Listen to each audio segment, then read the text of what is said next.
கோளும் ஒன்றாய் காண அங்கு கற்பகம் என்னும் கடவுளின் மெய்யில்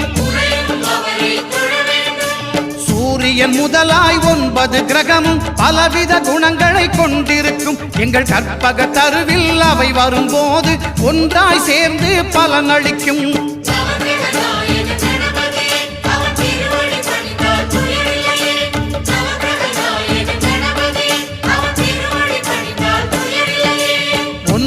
கோளும் ஒன்றாய் காண அங்கு கற்பகம் என்னும் கடவுளின் மெய்யில்